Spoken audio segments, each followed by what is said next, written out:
Hi there. So I decided to make this quick video within a video of a video, which is kind of fun. This is in response to my Mary and Mother video I just put up today. One of my readers suggested that we watch the amazing Polly We Don't Like You Klaus video. It's about a 50-minute video. You can search for it online. I really recommend that you watch that. And I also am putting up a few little blurbs here and there about what she is talking about, because it ties in with my Mary Martha video, and it ties in with my eagle being put in a box video that I just did, and also it ties in to what I've been reading and a paragraph that I read last night out of The Shadows of the Beast by Jacob Prosh. And it's a very thick book here. It's really thick. But it all ties together. So I wanted to give a spiritual context to everything. And so to put everything in context, let's play a little bit of what Polly has here. Forum deleted it. They did not like being rejected. They did not like the negativity. Here, watch this video.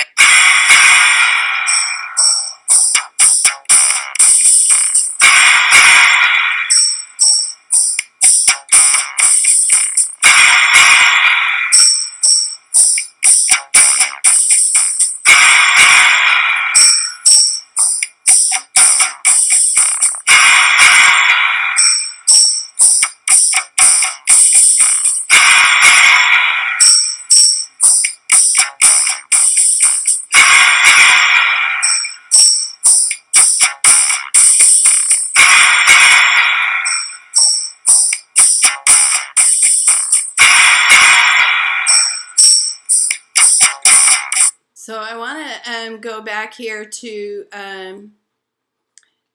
here where then they talk about we will own nothing and be happy. And I'm just like, who's going to be happy and who's going to own everything? Then the next thing that they talk about, I just want to point this out because it's crazy. Whatever you want, you'll rent and be delivered by drone. So there goes shopping and everything. There goes looking at everything. There's just renting, and who are you going to rent from? Who's going to own everything? It's hilarious, and they're like, they think that they can brainwash us. They say this is what we'll do, and this is in reference to the 2020 Sustainable Development Program by the UN and the World Economic Forum. So now I'm going to pull it. Building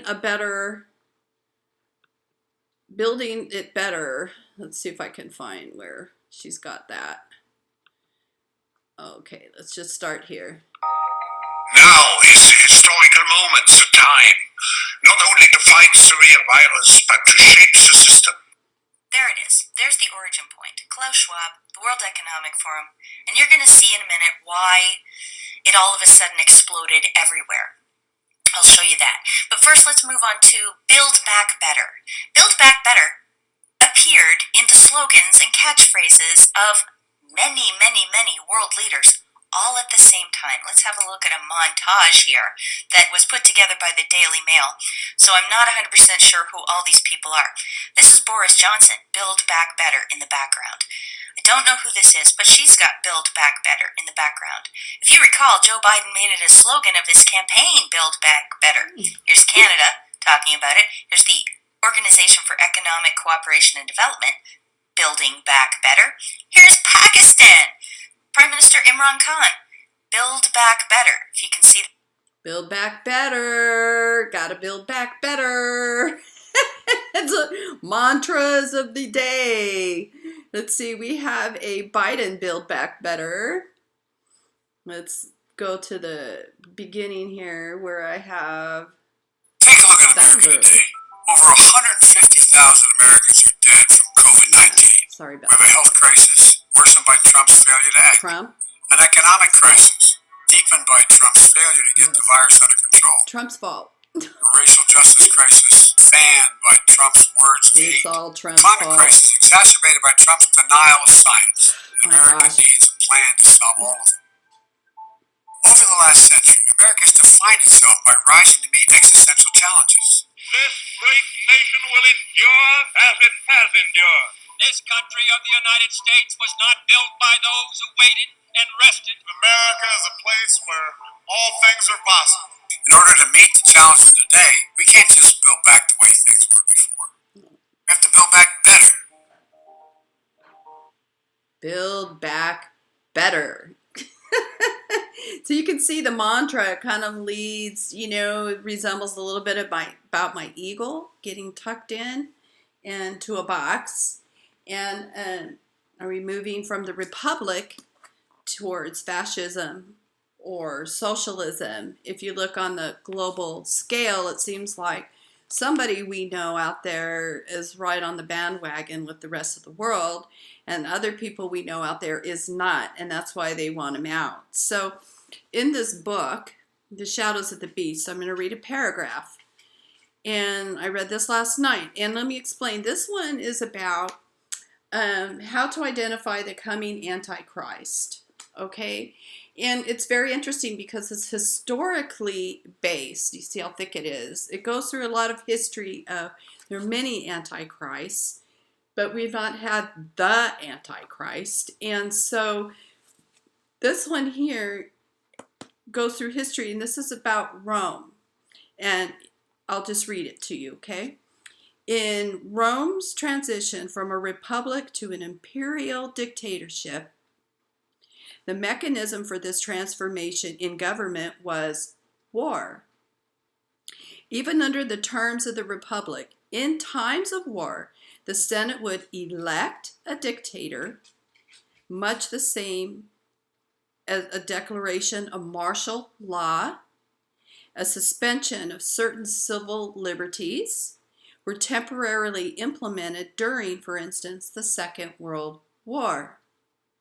By perpetrating a continual security crisis, threatening the safety of the empire and its population, imperial interests could create the impetus to gain public support for an autocratic and non-representative government. Does that sound familiar? You won't own anything and you will be happy.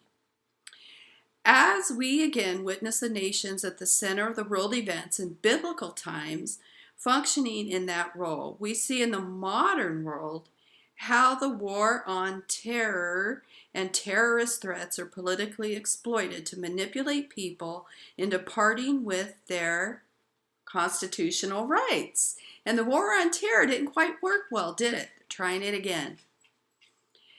Such an unidentified war, even through the radical Islamic world, is the enemy, furnishes the precise climate required to achieve the same thing. Such a war with terror is open-ended and ongoing, and they're trying to make this CV the same way.